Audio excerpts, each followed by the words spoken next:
Millionaire's triplets didn't walk until he saw the nanny doing something unbelievable. Richard Miller was about to give up on another nanny when he heard laughter coming from the kitchen. For 3 years since the triplets were born, no caregiver had managed to stay more than 2 months at the Beverly Hills mansion. That's when he saw something that left him speechless.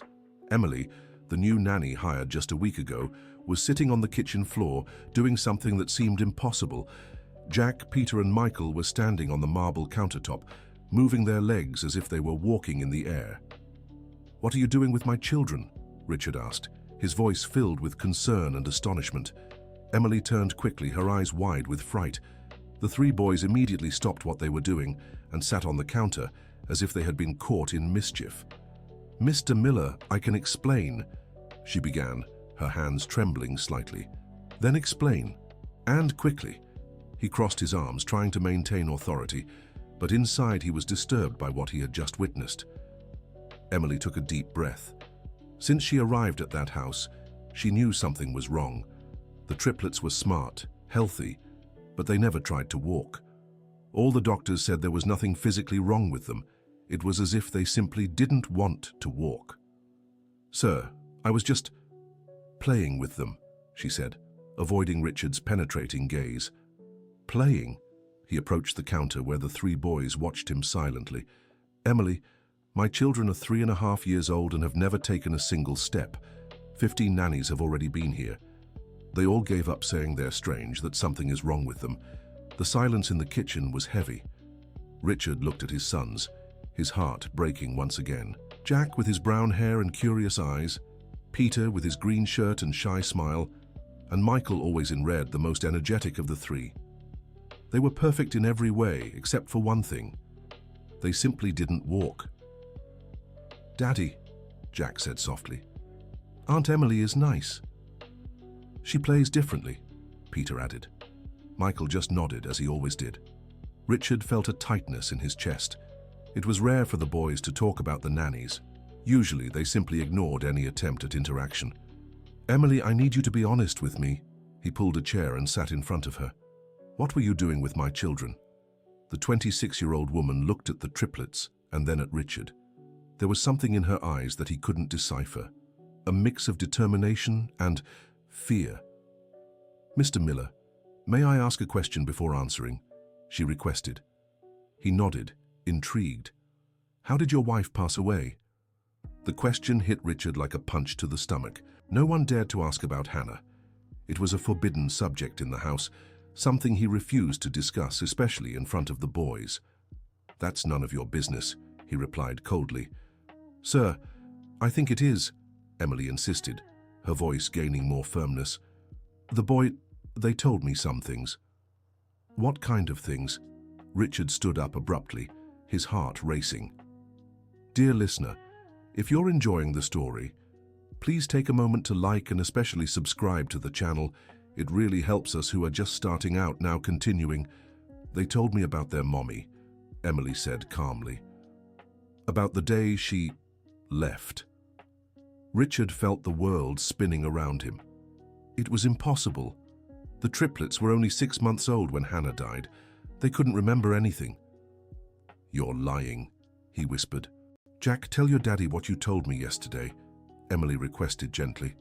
The little boy in the blue shirt looked at his father with his big eyes and said, "Daddy, Mommy said that when she left, we couldn't walk until she came back." Richard's blood ran cold in his veins. Hannah had said exactly those words in the hospital on the day she died.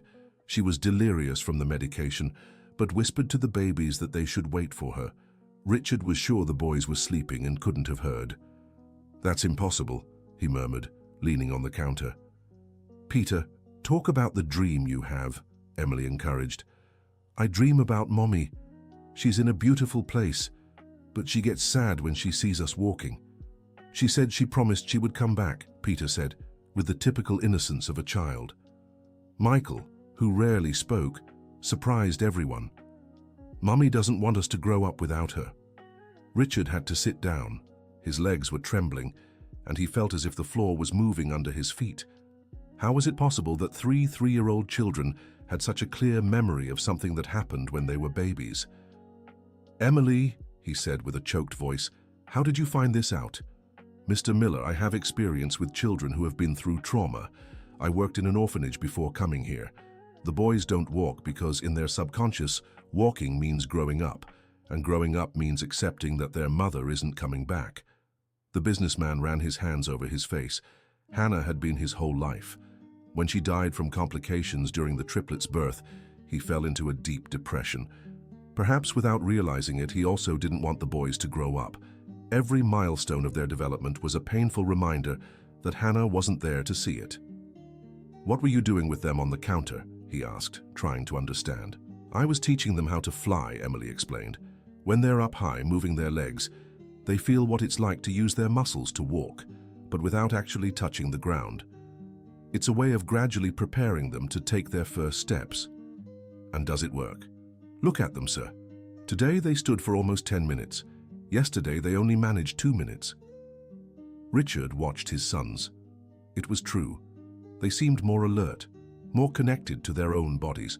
Whenever other nannies tried to force them to walk, they would simply refuse or cry until they stopped. "But why do you think you can help them?" he questioned.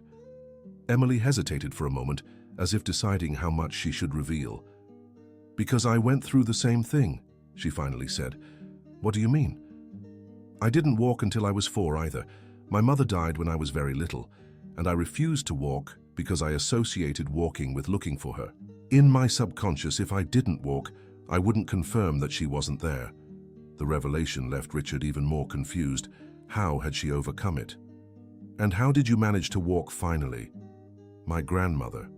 She helped me understand that walking didn't mean leaving my mother behind. It meant walking alongside my memories of her." At that moment, Richard realized that maybe the problem wasn't just the boys.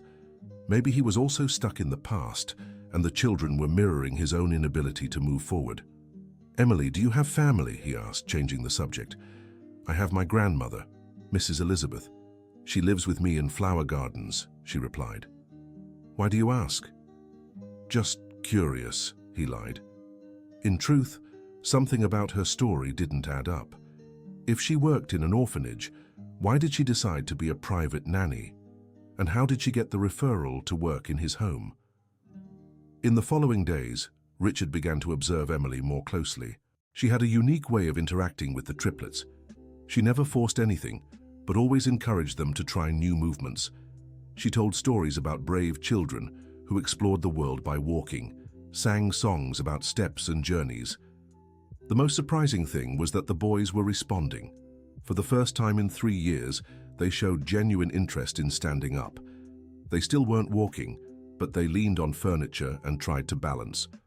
One afternoon, while working in his office, Richard heard laughter coming from the garden. Through the window, he saw Emily playing with the boys in a way he had never seen before.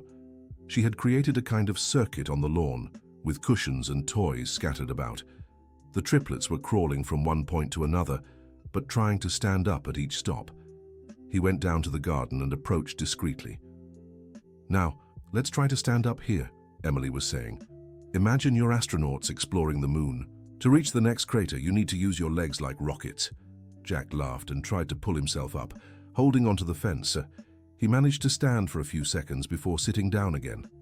"Well done, Jack. You're a brave astronaut," Emily celebrated. Peter and Michael got excited and tried too. Michael, who was the quietest, managed to stand longer than his brothers. "Emily," Richard approached, "can I talk to you?" She nodded and asked the boys to keep playing while they talked a few steps away. "I did some research about you," he said bluntly. Emily's face paled slightly, but she kept her composure. "And what did you find out?"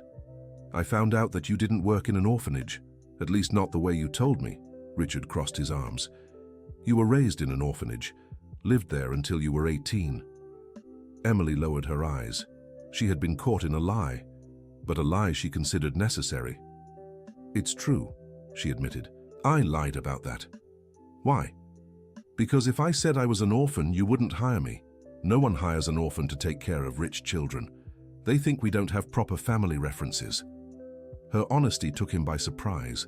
Richard expected an elaborate excuse, not such a direct confession.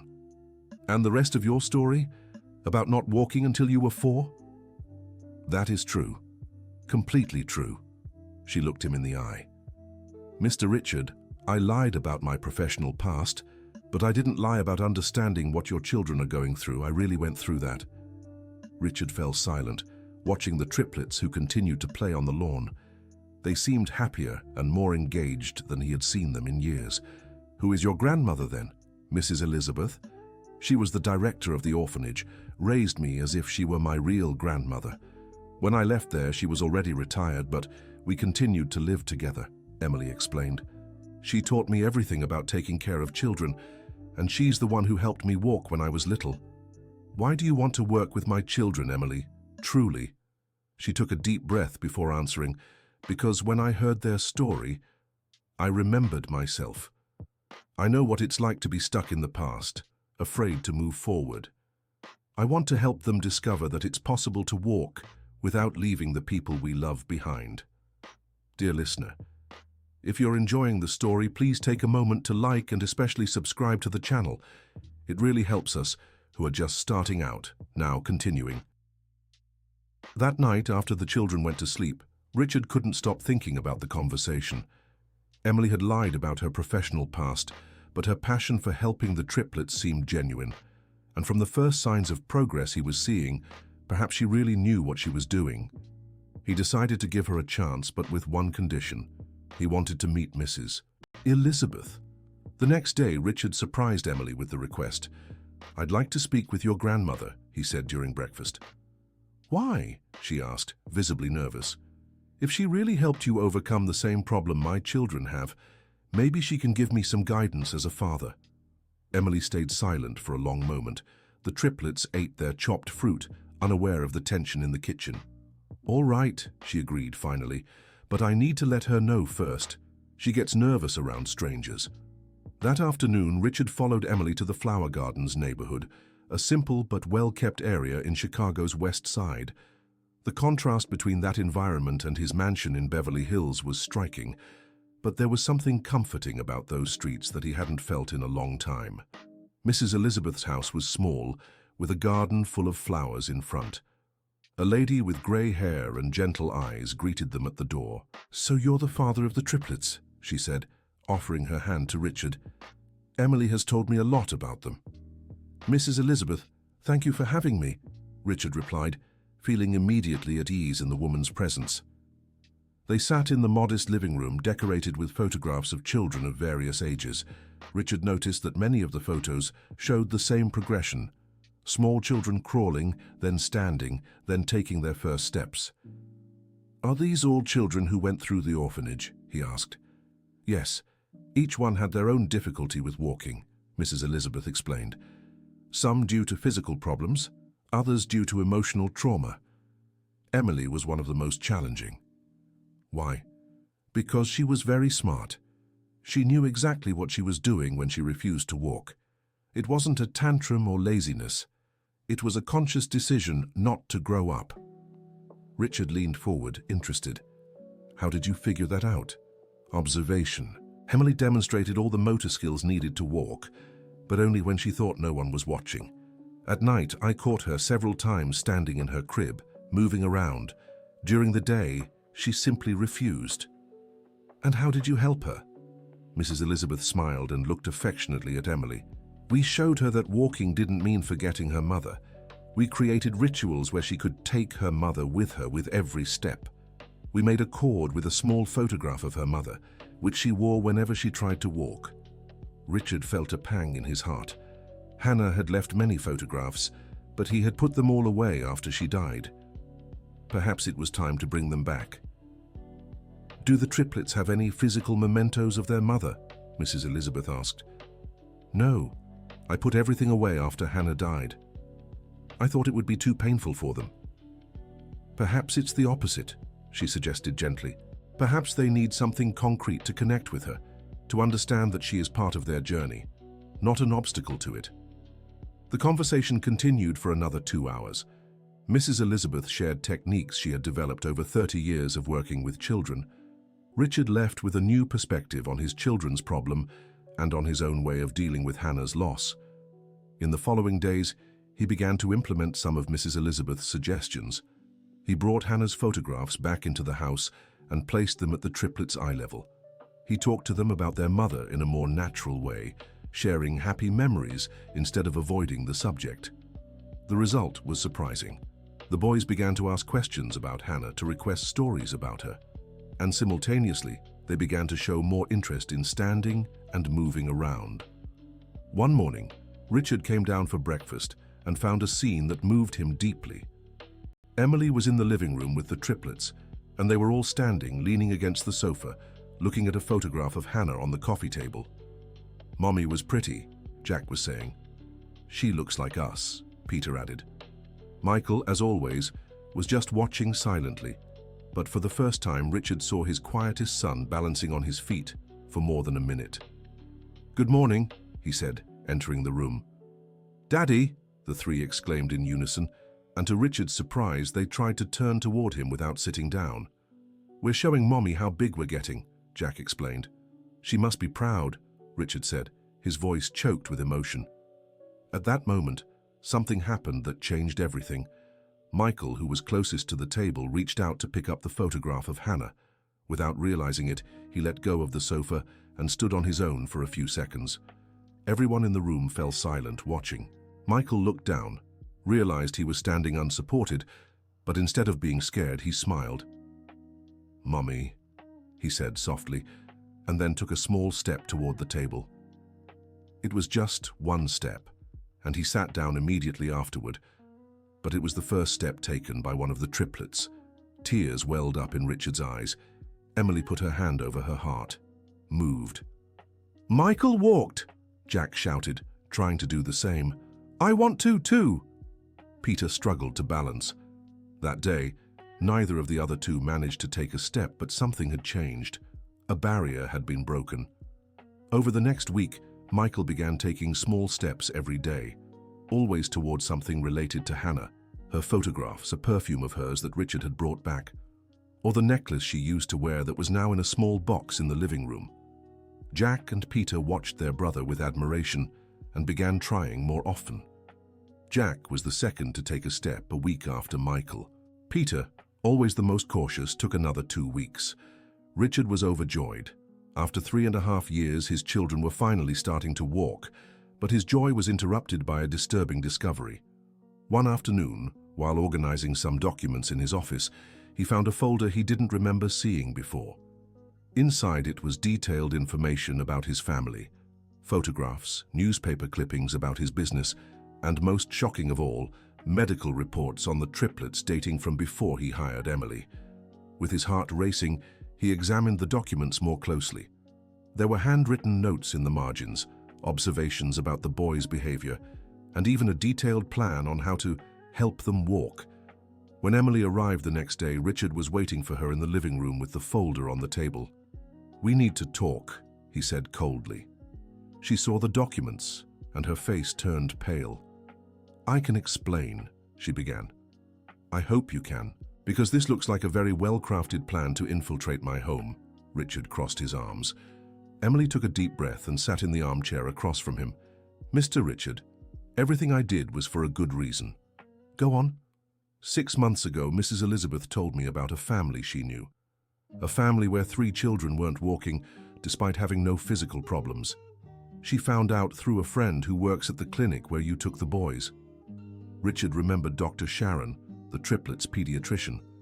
She really knew a lot of people and always genuinely cared about the most difficult cases. Dr. Sharon told her friend, who told Mrs. Elizabeth. When she heard the story, Mrs. Elizabeth was very touched because it reminded her a lot of my case, Emily continued. "So you plan to infiltrate my house?" "It wasn't quite like that. Mrs. Elizabeth asked me to do some research on the family to better understand the case. During my research, I discovered your wife's story and understood that the boy's problem was exactly the same as what I had. And you decided you could help us without consulting us? Mr. Richard, would you consult a 26-year-old orphan to help with your children?" she asked directly. "Would you give a chance to someone who grew up in an orphanage if they said they could solve a problem that 15 professional nannies couldn't?" The question silenced him. It was true, he probably wouldn't give that chance. So Mrs. Elizabeth used her connections to get me a referral to work here. She knows many people in health and education. That's how I got the interview, Emily explained. But why all this elaborate plan? Why not simply offer to help? Tears began to form in Emily's eyes. Because Mrs. Elizabeth is sick, she said softly. The revelation took Richard by surprise. What do you mean? She has Alzheimer's, Mr. Richard. It's in the early stages, but doctors said she has at most 2 years before completely losing her memory. Emily wiped her eyes with the back of her hand. And what does that have to do with my children? Mrs. Elizabeth dedicated her entire life to helping children who had difficulty walking. She developed techniques that work, that really make a difference. But with Alzheimer's, all that knowledge will be lost. Emily stood up and walked to the window. When she learned about your children's case, she saw an opportunity to pass everything she knows to me, while simultaneously helping 3 children who really needed it. Richard remained silent, processing the information. Suddenly, Emily's urgency to help the triplets made more sense. Why didn't you tell me this before?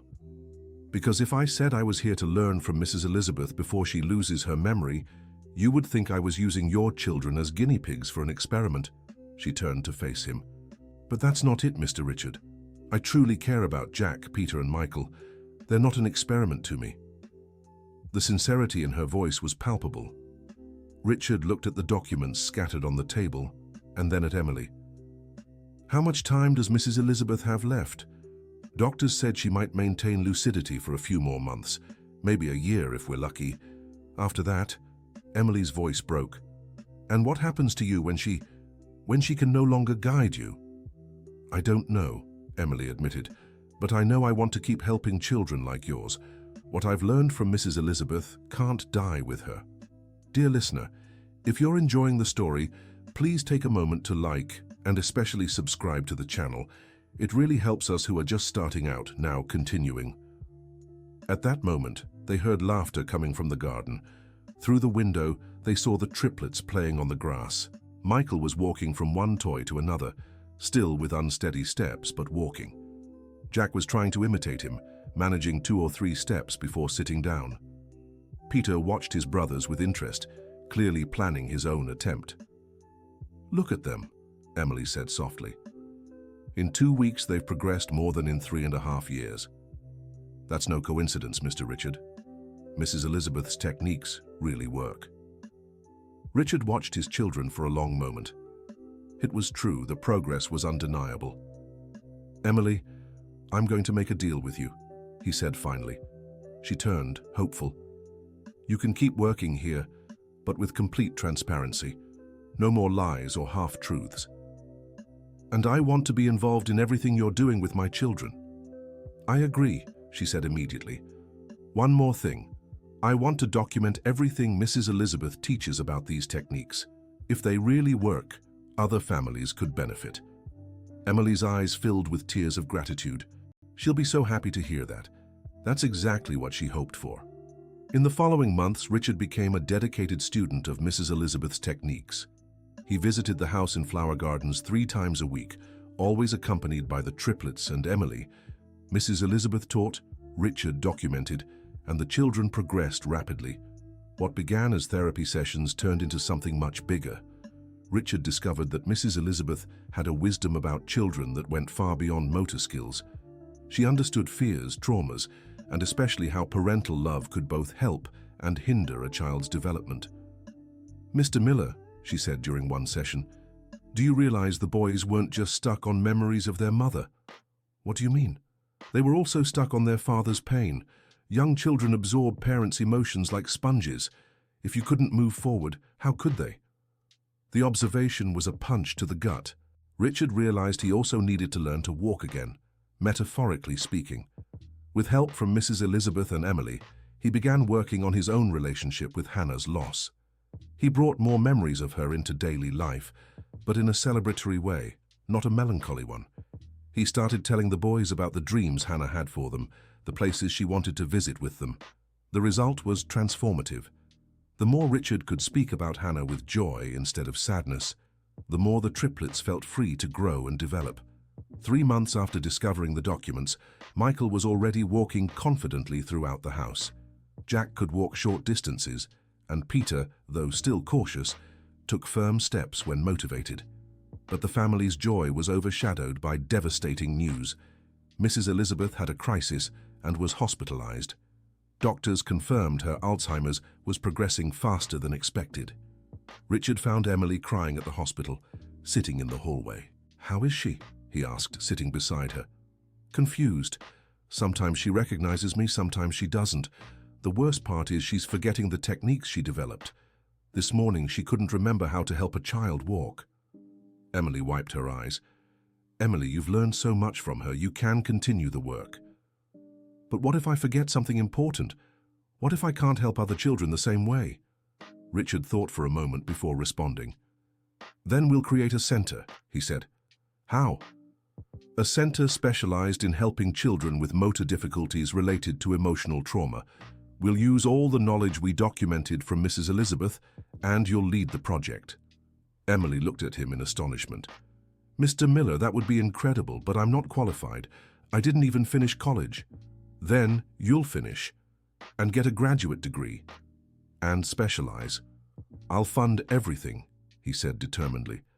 "Mrs. Elizabeth dedicated her whole life to this. The least we can do is ensure her knowledge lives on." Tears of gratitude streamed down Emily's face. "But why? Why would you do this for me?" "Because you gave me back my children," Richard said simply, "and because I've learned that sometimes the best things in life come from where we least expect them." That night, Richard returned home with the triplets.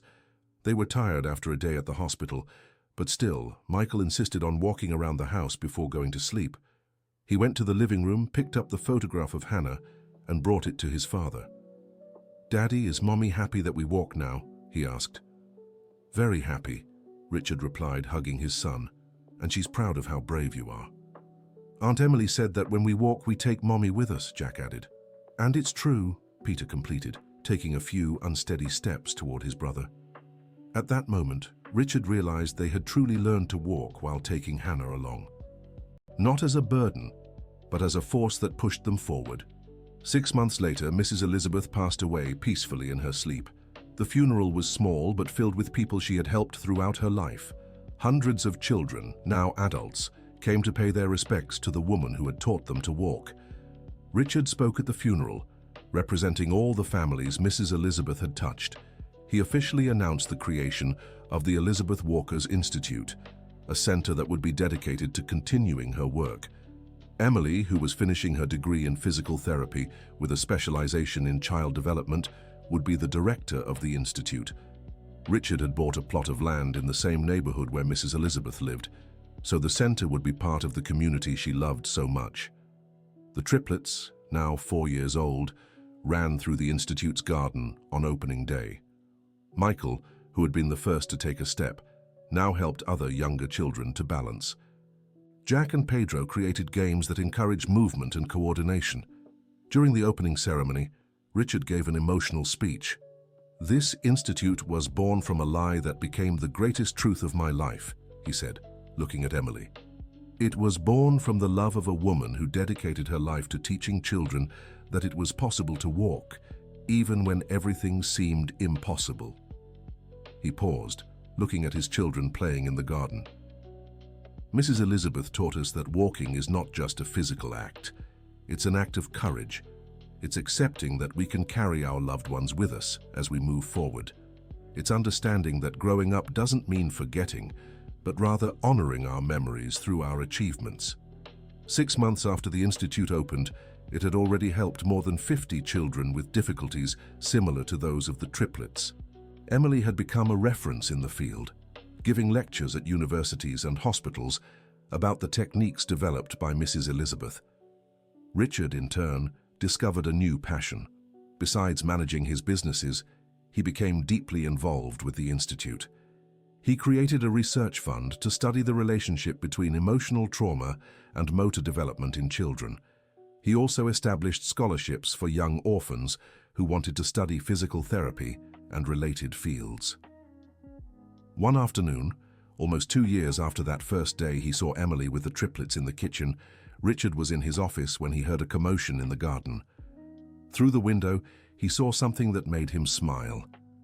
The triplets were teaching a new girl at the institute to take her first steps. Michael held one of the girl's hands, Jack held the other, and Peter was in front, encouraging her with kind words. It was exactly what Emily did with them 2 years before. They learned well, Emily said, entering the office. They learned from the best teacher, Richard replied. Actually, I think they learned from the best father, she corrected. Mr. Richard, can I say something? Of course. When I came to work here, my goal was just to help 3 children walk. I never imagined it would turn into something so big. She gestured toward the institute. Mrs. Elizabeth used to say that sometimes, when we try to help others, we end up helping ourselves too. And was she right? Completely. By helping the boys walk, I learned to walk in my own life. I found a purpose, a family, a future I never thought would be possible. Emily smiled. And you? How do you feel now?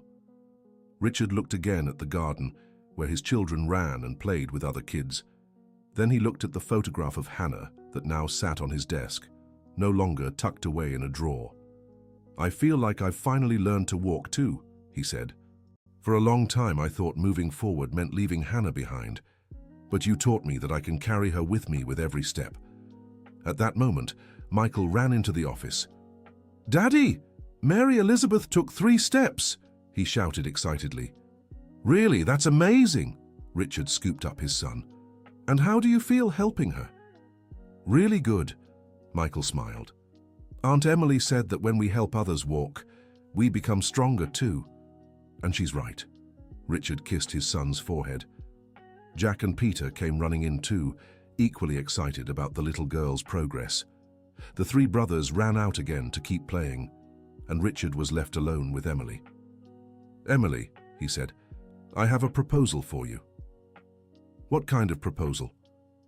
How about we expand the institute, create a network of centers across the country, train more professionals in Mrs. Elizabeth's techniques? Emily's eyes shone. That would be a dream, but it would require a lot of investment. I have the money, and you have the knowledge. More importantly, we have the certainty that it works. Richard stood up. What do you say we start in Los Angeles? I think Mrs. Elizabeth would be very proud, Emily replied, her voice choked with emotion. 3 years after that first meeting in the kitchen, the Elizabeth Walker's Institute had 5 units spread across the United States. Emily had become a doctor in child development and was nationally recognized for her research on the relationship between emotional trauma and motor development. Richard had completely changed his perspective on life. Although he was still a successful businessman, his true passion was social work. He and Emily worked as a perfect team. He handled the administrative and financial parts of the institutes. She handled the technical and educational parts. The triplets, now 6 years old, were normal, healthy children who loved to run, jump, and play, but they also had a special sensitivity for other children facing difficulties. They often asked if they could help at the institutes, and whenever possible, Richard and Emily included them in the activities.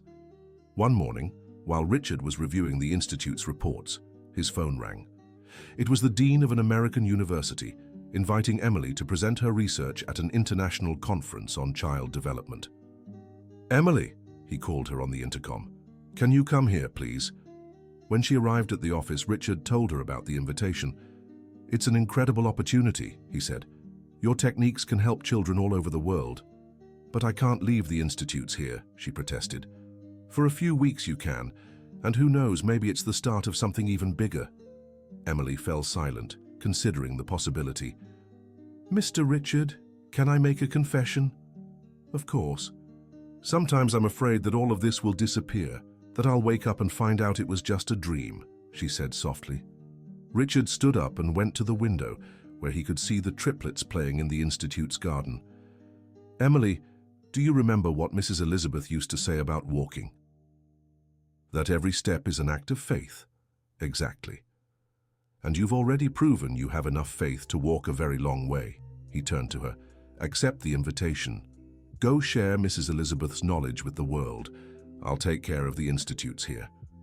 2 weeks later, Emily was in a packed auditorium at Stanford, presenting her research to hundreds of professionals in the field.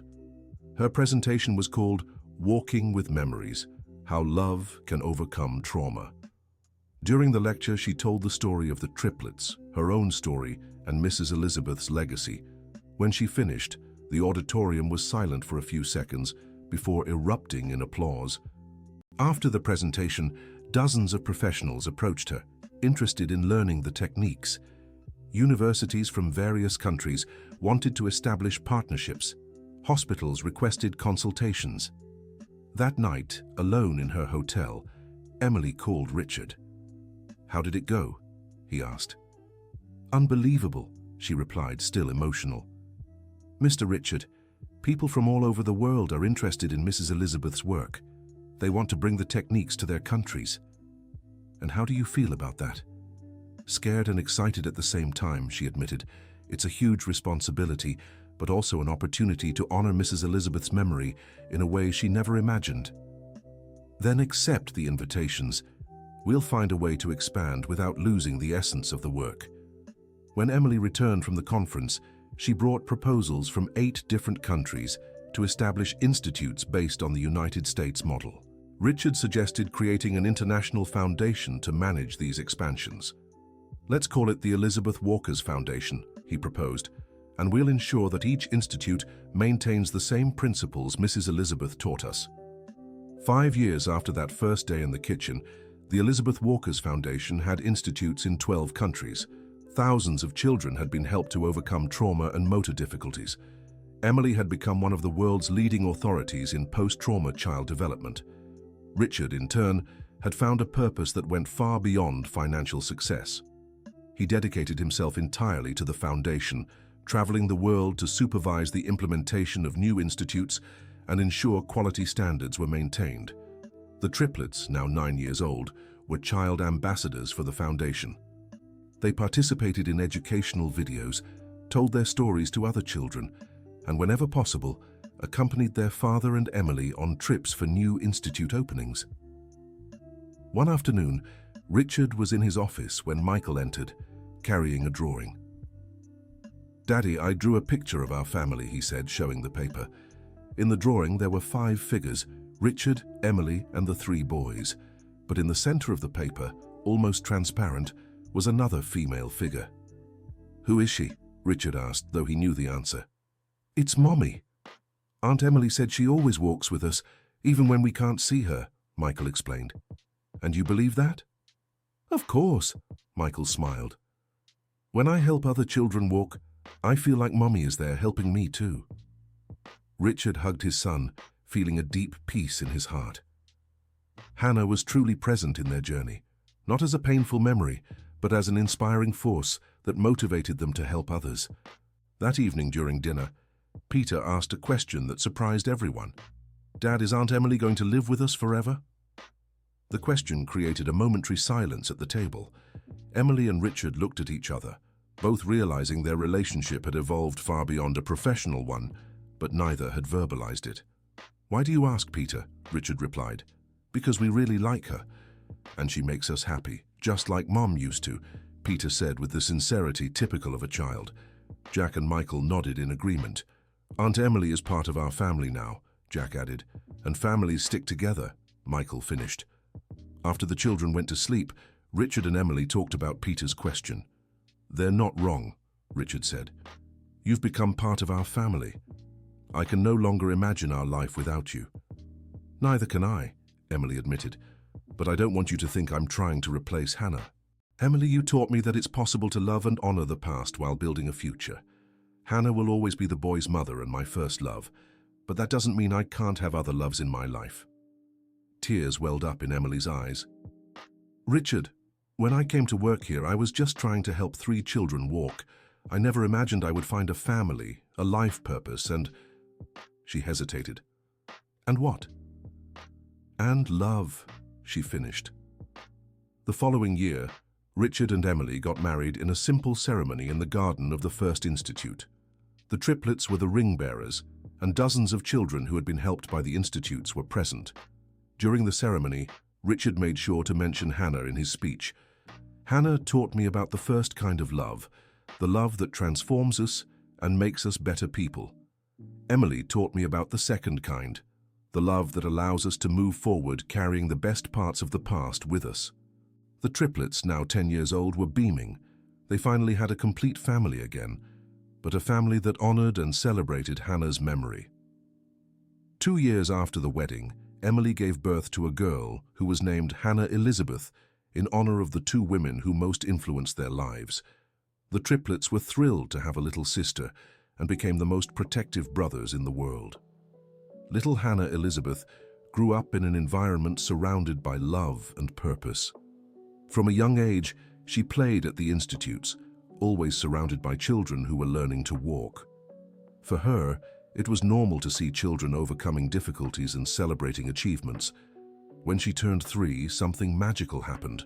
One of the children at the institute, a boy named Lucas, who was the same age as her and faced difficulties similar to those the triplets had, was particularly reluctant to try walking. Hannah Elizabeth approached him and, with the innocent wisdom of a child, said, "Lucas, do you want me to teach you how to fly like my brothers taught me?" She took his hand and began to make the same movements that Emily had taught the triplets years before. Lucas, inspired by the girl's determination, began trying to stand up. Emily and Richard watched the scene with tears in their eyes. Their daughter had naturally inherited the passion for helping other children. At that moment, Richard realized that Mrs. Elizabeth's legacy was perpetuating in a way she could never have imagined. Not only through the institutes and the techniques, but through a family that learned to turn love into action. 10 years after that first day in the kitchen, the triplets were teenagers actively involved in the foundation's work. Michael had decided he wanted to study physical therapy to continue his stepmother's work. Jack showed interest in the administrative side, wanting to learn about managing social organizations. Peter, always the most sensitive, wanted to study psychology to better understand the emotional aspect of working with traumatized children. Hannah Elizabeth, now 7 years old, was officially the Foundation's junior ambassador. She had a natural talent for connecting with children facing difficulties and often surprised professionals with her insightful observations. The Elizabeth Walker's Foundation had become a global reference. With institutes in over 20 countries, it had helped more than 10,000 children overcome trauma and motor difficulties. Emily had written 3 books about her techniques and received invitations to speak at major international conferences in the field. Richard, in turn, had become an internationally recognized philanthropist. He used his business experience to create sustainable models for social organizations and consulted other foundations on management and expansion. One afternoon, while reviewing the foundation's annual reports, Richard received a phone call that moved him deeply. It was from a hospital in London, informing him that one of the children helped by the institutes had become a doctor and was now working with children facing similar challenges. "Emily," he called her, "you need to hear this." When he told her about the phone call, Emily's eyes filled with tears. Mrs. Elizabeth always said that true success wasn't just helping a child walk, but inspiring them to help other children when they grew up, she said. "And it seems we're achieving that." Richard smiled. That evening, during family dinner, Richard made an announcement. "I have a proposal for you all," he said, looking at the triplets and Hannah Elizabeth. "What kind of proposal, Dad?" Michael asked. "How about we create a program where young people who were helped by the institutes can come back as volunteers to help other children? As mentors?" Jack became interested. "Exactly. Imagine the impact of an 8-year-old child talking to a 5-year-old who's facing the same difficulties they faced. That would be amazing." Hannah Elizabeth clapped her hands. "Can I help create the program?" "Of course you can," Emily laughed. "In fact, you've been doing it informally for years." Peter, always the most thoughtful, made a profound observation. "Dad, does this mean every child we help can become a multiplier, helping other children in the future?" "Exactly," Richard nodded. "That's how we create lasting impact." The Walking Mentors program was launched 6 months later and became one of the Foundation's most successful projects. Hundreds of young people who had overcome motor difficulties volunteered to work with younger children. The program created a support network that went far beyond the physical aspect. Children found in their mentors living examples that it was possible to overcome difficulties. The mentors, in turn, found purpose and meaning in their own journeys of overcoming. At one of the program's graduation ceremonies, a 16-year-old girl who had been helped by the institutes when she was 5 gave a speech that moved the entire audience. "When I was little and couldn't walk, I thought I would never be normal. Today I know normal doesn't exist. What exists is the ability to overcome our fears and help others overcome theirs. This institute didn't just teach me to walk, it taught me to fly." Richard and Emily looked at each other in the audience, both with tears in their eyes. That young woman perfectly summarized what they had tried to build over all those years. 15 years after that first day in the kitchen, Richard was in his office when he received a special call. It was from Michael, now 19 years old and studying physical therapy at university. "Dad, I have news," he said, his voice full of enthusiasm. "What news?" "My college classmates and I created a project to bring motor development techniques to underprivileged communities. We want to implement this as our senior thesis project." "That's fantastic, Michael. And how can I help?" "Actually, we'd like to use the Foundation's infrastructure to test the project. If it works, it could become another permanent program." Richard smiled, proud of his son. "Of course you can use our infrastructure. In fact, how about presenting the project to Emily as well? She might have valuable suggestions." "We already scheduled a meeting with her for next week," Michael laughed. "You didn't think you could get rid of us that easily, did you?" After hanging up, Richard reflected on how life had changed. His children had not only learned to walk, but had become adults committed to social causes. They grew up seeing the positive impact one person can have on others' lives, and that became a fundamental part of their identities. Jack, now 19 as well, was studying administration with a focus on managing social organizations. He already worked part-time at the Foundation, learning about the operational and financial aspects. His dream was to expand the Foundation's model to other areas of children's health. Peter, the most sensitive of the triplets, was in his first year of psychology. He had developed a special interest in family therapy and wanted to work with families facing trauma. His own experience with the early loss of his mother had made him particularly empathetic toward other children in similar situations. Hannah Elizabeth, now 12 years old, continued to be a force of nature at the institutes. She had created a storytelling club for children in treatment, where she and other young volunteers told stories of overcoming and courage. The stories always ended with a moral about perseverance and self-confidence. One afternoon, Emily entered Richard's office with a proposal that surprised him. "Richard, I have an idea that might sound crazy," she said. "Tell me. How about we write a book about our story? Not just about the techniques, but about how our family came together and how we turned a difficulty into a life purpose." Richard considered the idea for a moment. For what audience? For families facing similar difficulties, to show that it's possible to overcome trauma and build something beautiful from pain. Emily sat down in front of him, and also to preserve Mrs. Elizabeth's story in a more personal way. "I think it's an excellent idea, but it would have to be our complete story, without romanticizing the difficulties." Exactly. People need to know it wasn't easy, that there were moments of doubt, fear, and conflict. But in the end, love and perseverance can transform any situation. They spent the following months working on the book titled Walking Together, A Story of Love, Loss, and New Beginnings. The book told the story from the first day Emily arrived at the house, through all the difficulties, discoveries, and transformations the family experienced. A special part of the book was dedicated to Mrs. Elizabeth's techniques, but explained in an accessible way for parents without training in the field. Another part told stories of other families helped by the institutes. When the book was released, it became an immediate success. Families from all over the world wrote to the Foundation, sharing how the book had inspired and helped them. Many reported that they managed to help their own children using the techniques described. The book's success led to invitations for television programs, documentaries, and lectures. Richard and Emily always accepted these invitations, seeing them as opportunities to reach more families in need of help. During one of the interviews, the host asked a question that deeply touched Richard. "Mr. Richard, if you could go back in time and avoid all the difficulties your family faced, would you do it?" Richard thought for a long moment before answering. "That's a difficult question. Of course I wouldn't have wanted my children to suffer. Of course I wish Hannah were alive. But at the same time, if we hadn't gone through those difficulties, we would never have found our life's purpose. Thousands of children wouldn't have been helped. Our family wouldn't be what it is today." He looked at Emily, who was sitting beside him in the studio. "Sometimes life's greatest blessings come disguised as hardships.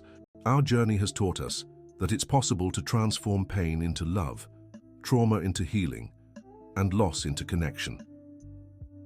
After the interview, they received hundreds of messages from people who had identified with Richard's response. Many shared their own stories of overcoming and transformation. 20 years after that first day in the kitchen, the Miller-Davis family, Emily had decided to add Richard's last name to hers when they married, was gathered for a special celebration, the 20th anniversary of the Elizabeth Walker's Foundation. Michael, now a licensed physical therapist, headed the foundation's research department. He had developed new treatment protocols based on Mrs. Elizabeth's original techniques, adapted for different types of trauma. His specialty was working with children who were victims of accidents. Jack had graduated with a degree in business administration and was the foundation's executive director. Under his management, the organization had become a model of efficiency and transparency, studied by other social organizations around the world. Peter, now a psychologist, headed the family support department. He developed specific programs to help parents and family members deal with the emotional aspects of children's motor difficulties. His work was considered pioneering in the field. Hannah Elizabeth, now 17, was finishing high school and had already decided she wanted to study pedagogy with a specialization in special education. She wanted to create specific educational methodologies for children with motor difficulties. During the anniversary ceremony, which took place in the garden of the first institute, Richard gave an emotional speech. 20 years ago, my children couldn't walk. Today, they not only walk, but dedicate their lives to teaching others to walk too. This is more than I could have dreamed." He looked at the audience, filled with families who had been helped by the institutes over the years. "Mrs. Elizabeth used to say that every step is an act of faith. Today, I completely understand what she meant. Having faith isn't just believing things will get better. It's having the courage to take the next step, even when we don't know where it will lead us." Emily, now 46 and internationally recognized for her work, also spoke. "When I was a child in the orphanage, Mrs. Elizabeth told me I had been chosen for something special. At the time, I didn't understand what she meant. Today, I know. I was chosen to be part of this family, to help build this legacy, and to pass forward the love I received." During the ceremony, a new wing of the institute was inaugurated, specially dedicated to research. The wing was named Hannah Miller Research Center, in honor of Richard's first wife. The triplets, now grown men, cut the ribbon together with their father and stepmother. It was a symbolic moment. The family that had formed from a difficulty was inaugurating a space dedicated to preventing other families from going through the same hardships. After the ceremony, the family gathered at home for an intimate dinner. It was a tradition they maintained. After important public events, they always had a private moment to reflect on the meaning of what they had experienced. "Dad," Michael said during dinner, "I have a confession to make." "What confession?" "Sometimes I wonder what our life would be like if we hadn't faced those difficulties as children. If Mother Hannah hadn't died, if we hadn't had problems walking." "And what conclusion did you reach?" Richard asked. "That we'd probably be a happy, normal family, but we wouldn't have this purpose. We wouldn't be helping so many people. We wouldn't have learned about resilience, overcoming and transformation." Michael looked around the table. "I wouldn't change our story, Dad. It made us who we are." Jack and Peter nodded in agreement. Hannah Elizabeth, always the most emotional, wiped away a tear. "I never met Mother Hannah in person," she said, "but I feel like she's always with us. In the stories you tell, in the photos we have around the house, in the love you feel for her. She isn't an absence in our family. She's a presence." Richard and Emily looked at each other, both moved by their children's maturity. "Hannah Elizabeth is right," Emily said. "Your biological mother isn't just present in our family, she's a fundamental part of who we are. The Institute exists because she left too soon. The lives we save are, in a way, an extension of her life." "Exactly," Richard agreed. "And the most beautiful thing is that you understood this naturally. You grew up knowing it's possible to love and honor the past while building the future." That night, after everyone had gone to sleep, Richard and Emily stayed in the living room, looking at the photographs decorating the walls. There were photos from all phases of the family: the triplets as babies, first steps, the wedding, Hannah Elizabeth's birth, graduations, institute inaugurations, trips. "Emily," Richard said, "have you ever regretted anything in our journey?" "Only one thing," she answered. "What?" "Not having met Hannah in person. I would have really liked to be her friend." Emily smiled sadly. "But at the same time, I know that somehow she brought me to this family. She chose you, and you chose me. It's as if she passed the baton to me. I never thought of it that way, but I think you're right." Richard hugged her. "Hannah taught me about love that transforms. You taught me about love that heals." They stayed silent for a moment, absorbing the peace of another day's end. "Richard," Emily said, "do you think we've fulfilled our mission?" "What mission?" "The mission Mrs. Elizabeth gave us, without us realizing it at the time, to transform a personal difficulty into a tool to help others." Richard looked around the room at the photographs that told the story of a family that refused to be defined by its losses. "I think we not only fulfilled our mission," he said, "I think we expanded it far beyond what any of us could have imagined." And so in that house in Beverly Hills that was once the setting for silences and worries, now resonated with the sound of laughter, plans, and dreams. The triplets who once couldn't walk had become adults who dedicated their lives to teaching others to walk. The nanny who arrived with a lie had become the heart of a family built on deep truths. The businessman who almost lost hope had found a purpose greater than any financial success. And the memory of Hannah, which for a time seemed like an obstacle to the family's growth, had become the driving force that pushed them to grow and help others grow too. The next morning, Richard woke up early and went to the garden. It was a habit he had developed over the years, starting the day reflecting on life's blessings. As he walked among the flowers Emily had planted in honor of Mrs. Elizabeth, he heard footsteps behind him. It was Hannah Elizabeth, already dressed for school. "Good morning, Daddy," she said, giving him a hug. "Good morning, Princess. You woke up early today." "I couldn't sleep. I kept thinking about what we talked about last night." She sat down on the garden bench. "And what did you conclude?" "That our family is special not because we don't have problems, but because we've learned to turn our problems into solutions for others," she said with the wisdom that surprised Richard every day. "That's a very mature observation. Daddy, can I ask you a question?" "Of course." "When I grow up and have my own children, do you think I'll know how to take care of them if they have any difficulties?" The question took Richard by surprise. He sat down next to his daughter and thought about the answer. "Hannah Elizabeth, you grew up seeing how love can overcome any difficulty. You've learned that problems can become purposes. You know that every child is unique and special, regardless of their limitations." He held her hand. "I don't just think you'll know how to take care of your children. I think you'll be an extraordinary mother who will raise children who also know how to turn difficulties into blessings. Just like you and Mommy Emily did with me and the boys." "Exactly. Love multiplies, Hannah Elizabeth. Every generation has the opportunity to make the world a little better." At that moment, they heard voices coming from the house. Michael, Jack, and Peter were getting ready to go to work at the institutes. Emily was preparing breakfast and humming a song that Mrs. Elizabeth used to sing. "Daddy," Hannah Elizabeth said, "I love our family." "Me too, Princess. Me too." And as they walked back to the house to join the rest of the family for breakfast, Richard thought about how life had a mysterious way of bringing people to where they needed to be. 20 years ago, he was a desperate man with 3 children who couldn't walk. Today, he was the patriarch of a family that had learned to run toward their dreams.